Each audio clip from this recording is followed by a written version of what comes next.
অস্ত্র তৈরির দৌড়ে কি ইরানকে আটকাতেই পারছে না যুক্তরাষ্ট্র ইসরায়েল? তাহলে কি মধ্যপ্রাচ্যের অন্যতম সামরিক ক্ষমতাধর রাষ্ট্রে পরিণত হয়েছে ইরান? শক্তিশালী ক্ষেপণাস্ত্র ও আত্মঘাতী ড্রোনের উত্তাপ ছড়িয়ে ইহুদিবাদীদের অস্তিত্বকেই চ্যালেঞ্জের মুখে ফেলে দিয়েছে তেহরান। শুধু তাই নয়, নতুন নতুন অস্ত্র তৈরি করে যুক্তরাষ্ট্র ও ইসরায়েলের সামরিক শক্তিকে দমাতেও সফল হয়েছে ইরান। এমনকি সম্প্রতি মধ্যপ্রাচ্যে থাকা যুক্তরাষ্ট্রের কমপক্ষে ৮টি সামরিক ঘাঁটিতে মিসাইল হামলা চালিয়ে বিশ্বকে নিজেদের সামরিক শক্তি প্রসঙ্গে নতুন বার্তাও দিয়েছে তেহরান। তাহলে কি পারস্য উপসাগরীয় অঞ্চলের ক্ষমতার ভারসাম্যকেই পরিবর্তন করল ইরান? প্রশ্ন হলো, ইহুদিবাদীদের চোখের সামনেই কিভাবে একটি শক্তিশালী রাষ্ট্রে পরিণত হয়েছে ইরান? ইরান এখন মধ্যপ্রাচ্যের বিস্ময়ে পরিণত হয়েছে। কারণটা বেশ পরিষ্কার। সাম্প্রতিক সময়ে যুক্তরাষ্ট্রের ৩টি বিমানবাহী রণতরী সহ দেশটির ২ শতাধিক যুদ্ধবিমানের সামনে ইরান একাই বীরদর্পে গর্জন দেখিয়েছে। ইসরায়েলের প্রধানমন্ত্রী বেনিয়ামিন নেতানিয়াহুর দম্ভকে মাটিতে মিশিয়ে দিতে সফল হয়েছে তেহরান। তবে এই সফলতার পেছনে ইরানের ছিল বহু বছরের পরিকল্পনা আর দেশটির জনগণের অকুণ্ঠ সমর্থন। পশ্চিমা বিশ্লেষকরা আগেই জানিয়েছিলেন, পারস্য উপসাগরীয় অঞ্চলের দেশগুলোর মাঝে সবচেয়ে বেশি মিসাইল রয়েছে ইরানের কাছেই। কিন্তু এ বিষয়টিকে হয়তো খুব একটা গুরুত্ব দেননি মার্কিন প্রেসিডেন্ট ডোনাল্ড ট্রাম্প। তাই তো সেই ভুলের হিসাব এখন কড়ায় গণ্ডায় দিতে হচ্ছে যুক্তরাষ্ট্রকে। ইহুদিবাদীদের তুমুল আগ্রাসনের মুখেও সামরিক শক্তি অর্জনে তিল পরিমাণ ছাড় দিতে নারাজ ইরান।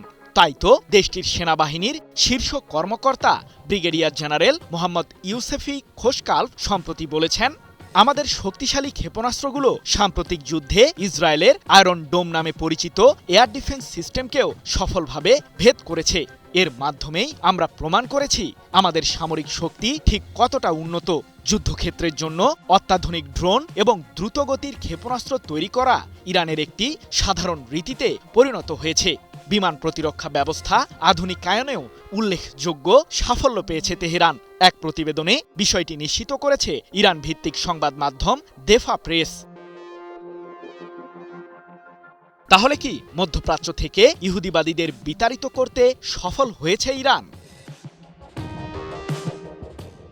সম্প্রতি জানা গেছে, কুয়েত ও সৌদি আরবে অবস্থিত নিজেদের সামরিক স্থাপনাগুলোকে দেশ দুটি থেকে গুটিয়ে নিতে চলেছে যুক্তরাষ্ট্র, যার মাধ্যমে পারস্য উপসাগরীয় অঞ্চলের ওই দেশ দুটিতে মার্কিন প্রশাসনের বহু বছরের সামরিক প্রভাবে ভাটা পড়তে চলেছে বলেই দাবি বিশ্লেষকদের।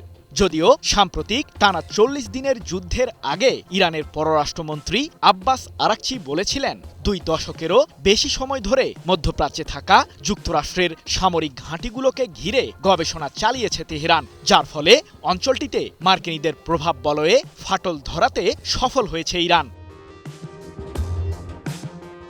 এখন প্রশ্ন হলো, পারস্য উপসাগরীয় অঞ্চলে নিজেদের প্রভাব আরও বাড়াতে পারমাণবিক অস্ত্র তৈরির পথে কি যাবে ইরান?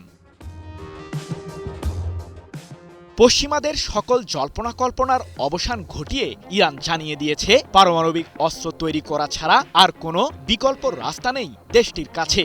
আইআরজিসি সংশ্লিষ্ট সংবাদ মাধ্যম ফার্স নিউজের বরাতে সম্প্রতি এক প্রতিবেদনে যুক্তরাজ্য ভিত্তিক সংবাদ মাধ্যম ইরান ইন্টারন্যাশনাল জানিয়েছে যে, নতুন বিশ্ব ব্যবস্থা গড়তে এবং শত্রুদের সামরিক চাপ মোকাবিলায় ইরানকে পারমাণবিক অস্ত্র অর্জন করতে হবে। এর মাধ্যমে তেহরানের সাথে যুক্তরাষ্ট্র ও ইসরায়েলের ক্ষমতার ভারসাম্য তৈরি হবে। ফলে ইরানের বিরুদ্ধে যে কোনো সম্ভাব্য সংঘাত ঘটানোর আগে বারবার ভাববে শত্রুরা। একই তথ্য প্রকাশ করেছে মার্কিন সংবাদ মাধ্যম দ্য নিউ ইয়র্ক পোস্টও।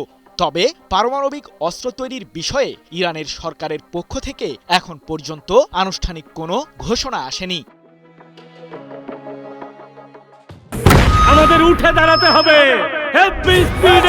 সকল অন্যায়ের বিরুদ্ধে রুখে দাঁড়ানোর এনার্জি পার্টনার। যদিও বিশ্লেষকদের ধারণা, ইরানের কাছে বিপুল পরিমাণে সমৃদ্ধ ইউরেনিয়াম থাকায় দেশটির পক্ষে পারমাণবিক অস্ত্র তৈরি করা খুব একটা কঠিন কাজ না।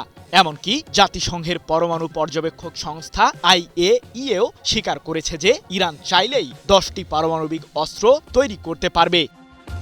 সৃজন মাহমুদ, নিউজ 24।